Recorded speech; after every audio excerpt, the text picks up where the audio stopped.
Alors bonjour, cette vidéo en fait elle est là pour donner des compléments par rapport à la correction du devoir à la maison numéro 1 pour nous préparer aux Olympiades. Donc on a plusieurs objectifs. Bon, un des premiers objectifs, ça va être un petit peu d'expliquer déjà une des questions qui n'avait pas été très bien réussie, euh, parce que il faut être assez rigoureux. Pourquoi le fait qu'on ait en fait le fils gauche en fait qui est inférieur à 1 et le fils droit qui est supérieur à 1. Et il y a une deuxième chose qui n'est pas évidente, c'est qu'à un moment donné, on étudiait ce qu'on appelle la suite de Stern, qui est en fait la suite des numérateurs de toutes ces fractions. Et on va voir en fait qu'il manque une notion pour faire les choses correctement, qui est la notion de fraction irréductible. Donc on va essayer de faire des compléments sur qu'est-ce que c'est qu'une fraction irréductible, des petits compléments d'arithmétique, et d'expliquer en fait comment on arrivait en fait à trouver une sorte de relation de récurrence entre les termes de la suite de Stern. Donc déjà première chose, donc on répète, on voit un petit peu le sujet. En fait on a un parent, hein, il surgit, et à chaque fois on construisait un fils gauche et un fils droit, le fils gauche étant le numérateur sur la somme numérateur-dénominateur du parent, et le fils droit, la somme numérateur-dénominateur sur le dénominateur du parent. Alors, ce qui n'est pas évident en fait à comprendre ici, c'est qu'en fait, il va être essentiel de comprendre que la fraction I sur J est irréductible. Et on fera des petits rappels là-dessus. Dans un premier temps, on va essayer d'expliquer pourquoi, en fait, le fils gauche est toujours nécessairement strictement inférieur à 1, et le fils droit est toujours strictement supérieur à 1. Alors, ce qu'il faut bien comprendre, c'est que I et J, par définition, par hypothèse, sont des entiers naturels non nuls. Et ça va être très important. Et souvent, c'est ce qui a été mal fait, ce qui a été oublié, en fait, ces hypothèses d'avoir des entiers naturels non nuls, c'est-à-dire des entiers strictement positifs. Le fait, en fait, par exemple, ne serait-ce que pour démontrer que I plus J est strictement supérieur à J, en fait, ça vient du fait que I est strictement supérieur à 0. Et pour passer de cette inégalité à celle-ci, en fait, qu'est-ce que l'on fait tout simplement? En fait, on rajoute le même nombre à chaque terme membre de cette inégalité, on rajoute J. On obtient bien que I plus J est supérieur à J, strictement, et comme J est strictement positif, on déduit par exemple que I plus J est strictement positif. Alors, ça va être important. Alors évidemment, c'est quasiment intuitif, la somme de deux positifs est positif.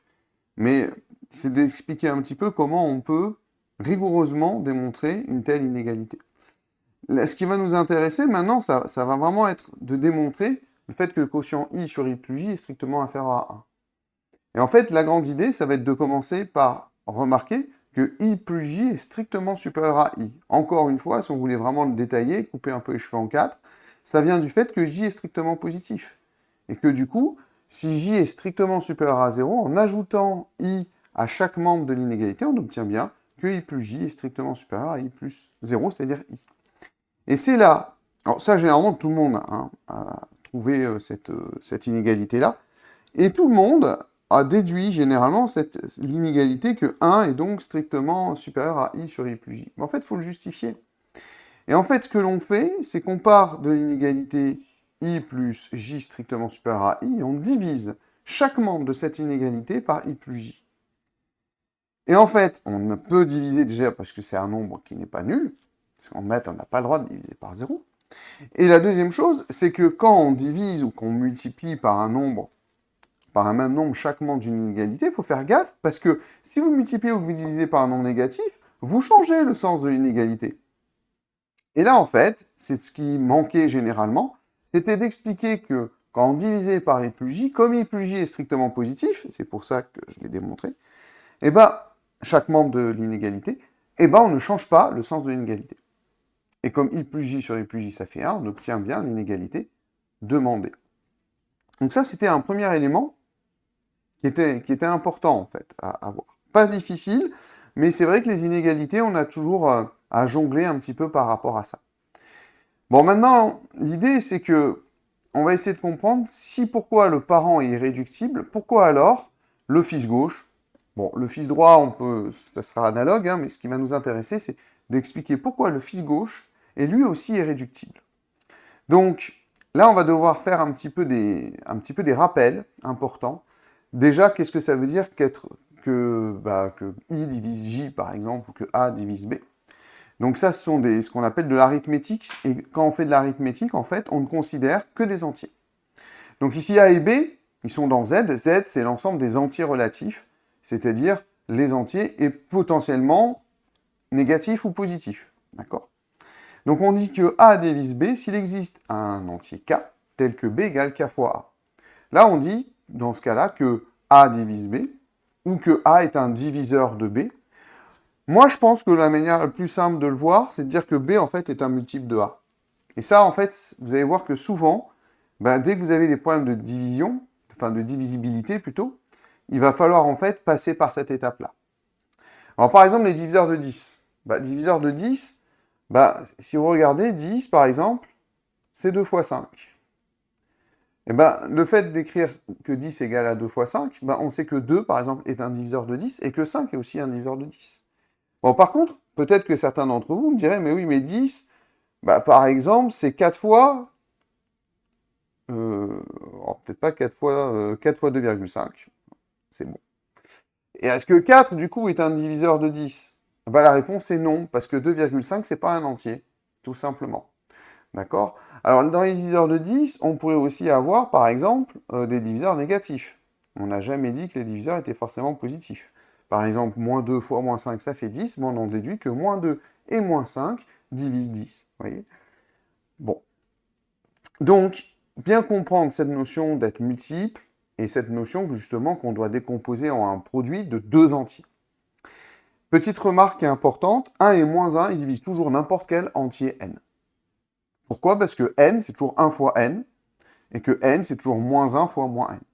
Donc, par hypothèse, par définition, par la définition, 1 et moins 1 sont toujours des diviseurs de n'importe quel entier.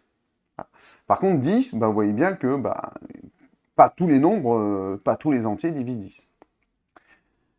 Alors, on se ramène justement au cœur de notre problème, qui est en fait de bien définir ce que c'est qu'une fraction irréductible.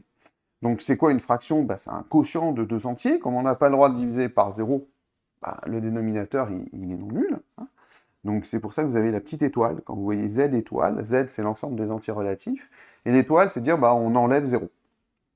Et en fait, on va dire que A sur B est irréductible si, en fait, les seuls diviseurs communs, les seuls nombres qui divisent à la fois le numérateur et le dénominateur, c'est 1 ou moins 1. Bon, on va voir pourquoi, en fait, quand on a une fraction irréductible, on ne peut pas la simplifier. C'est ça l'idée. Ou on ne peut pas, en tout cas, la simplifier de manière non factice. C'est-à-dire, si vous multipliez, par exemple, 2 tiers, c'est irréductible. Bon, moins 2 sur moins 3, moins 2, moins 3e, c'est aussi irréductible. Mais bon, vous voyez bien que c'est que le signe qui va changer. Alors, pourquoi c'est aussi important comme notion? Parce que justement, si vous fixez, par exemple, quand vous avez un rationnel, c'est un nombre, justement un nombre qui peut s'écrire comme le quotient de deux entiers, il existe en fait une unique écriture irréductible. Alors attention, comme il y a ces histoires de signes, on va dire, on va fixer que le dénominateur soit strictement positif, et que l'écriture, le quotient A sur B, soit irréductible. Et ça, il n'y a qu'une unique écriture de cette manière-là. En fait, il y en a deux. Hein. Si on enlève le point numéro 2, il y aurait A sur B, et il y aurait moins A sur moins B. Mais si vous fixez le fait que le dénominateur soit strictement positif, vous avez unicité, en fait, d'une écriture irréductible. En fait, non seulement il y a unicité, mais il y a existence. C'est ça qui est très beau dans cette propriété. Mais vous allez voir que nous, on va surtout utiliser l'aspect unicité. C'est pas anodin. Quand vous avez unicité de quelque chose, vous allez pouvoir identifier. On a eu la même chose quand on a étudié les polynômes de second degré. La forme développée réduite, vous savez, la fameuse forme ax au carré plus bx plus c, elle est avec le a différent de 0. Cette forme développée réduite, il faut bien comprendre qu'elle est unique. Quand vous développez, il n'y a qu'une manière, en fait, il n'y a qu'un triplet de valeurs ABC, de telle manière à avoir une fonction polynôme second degré qui s'écrit de cette manière-là. Ce qui veut dire que si vous avez deux polynômes second degré écrits sous forme réduite, vous pouvez identifier le coefficient devant x au carré, vous pouvez identifier le coefficient devant x et le coefficient c.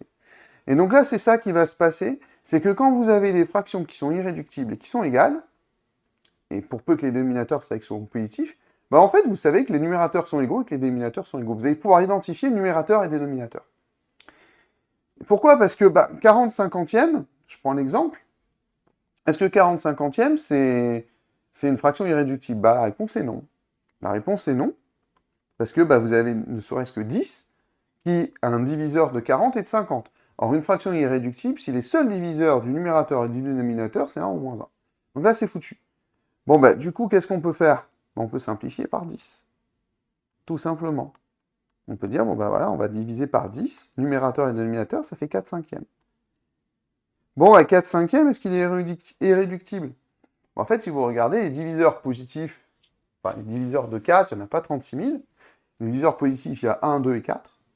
Et vous avez aussi moins 1, moins 2, moins 4. Mais souvent, quand on regarde les diviseurs, on se restreint aux diviseurs positifs, parce que les diviseurs négatifs, en fait, ça fait doublant. Et en fait, 1 divise 5, bien sûr, 1 il divise tout le monde, mais 2 ne divise pas 5, et 4 ne divise pas 5. Donc les seuls diviseurs communs positifs de 4 et 5, c'est bien 1. Il y a aussi moins 1, s'il n'est pas positif, mais c'est bien 1. Et du coup, vous voyez le truc, c'est que là, vous avez l'égalité de deux quotients, et vous ne pouvez pas dire que 40 c'est égal à 4 et que 50 c'est égal à 5. Ça, vous ne pouvez pas le dire. Mais vous pouvez dire, par contre, que 40 cinquantièmes est bien une fraction, qui n'est pas irréductible, mais vous avez une manière, il existe une manière, et une seule manière, de l'écrire sous une forme irréductible, dont le dénominateur est positif. Et c'est important que le dénominateur soit positif, parce que moins 4 sur moins 5, c'est aussi égal, vous voyez, à 40 cinquantièmes. Vous multipliez par moins 1 en haut et en bas, vous obtenez le même quotient. Et donc l'unicité, ça revient vraiment, en fait, de bien avoir ces 3 points. Bon, le x égale a sur b, ça, on se doutait bien qu'il y avait un couple d'entiers tel que x était le quotient de a sur b, parce que x, il est rationnel. Donc voilà. Alors maintenant qu'on a posé un petit peu ces choses, qui sont des choses de base, mais où il faut être... c'est paradoxal, ce sont des choses de base, mais qui sont en fait difficiles à manipuler. Parce que c'est de l'arithmétique. L'arithmétique, c'est souvent difficile à manipuler. Et justement, c'est le cœur de notre sujet. C'était dans ma situation de départ, là, de démontrer que si I sur J est irréductible, alors le fils gauche est aussi irréductible. Donc c'est ça qu'on va essayer de démontrer qui n'était pas demandé dans le sujet, mais qui est caché. Et on va voir que justement, le fait qu'on manipule des fractions irréductibles, ça va être en fait très simple pour identifier justement, c'est l'idée en fait, pour identifier le numérateur et le dénominateur. Ce que vous n'avez pas le droit de faire de manière générale avec des quotients. Alors pourquoi si I sur J est irréductible, alors I sur I plus J est aussi une fraction irréductible? C'est facile, on prend un diviseur commun de I et de I plus J. Et l'idée, ça va être de démontrer que c'est aussi un diviseur commun de I et J. Mais comme I et J est irréductible, ça veut dire que les seuls diviseurs possibles, c'est 1 et moins 1. Comme 1 et moins 1, ils divisent tout le monde, ça veut dire que les seuls diviseurs communs, du coup, seront bien 1 et moins 1. Alors comment on fait ce tour de passe-passe? Il faut revenir à la définition. D'accord? Donc on suppose que D est un diviseur commun de I et de I plus J. Ça veut dire quoi, en fait? Ça veut dire que I et I plus J sont des multiples de D. Ça veut dire que I s'écrit sous la forme M fois D, et que I plus J s'écrit sous la forme N fois D, où M et N, attention, sont des entiers.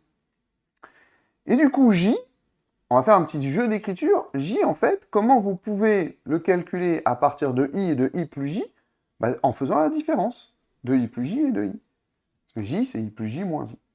Alors vous allez me dire, ok, c'est idiot, mais c'est pas idiot, parce qu'en fait, on est en train de dire que c'est une différence de deux multiples de D.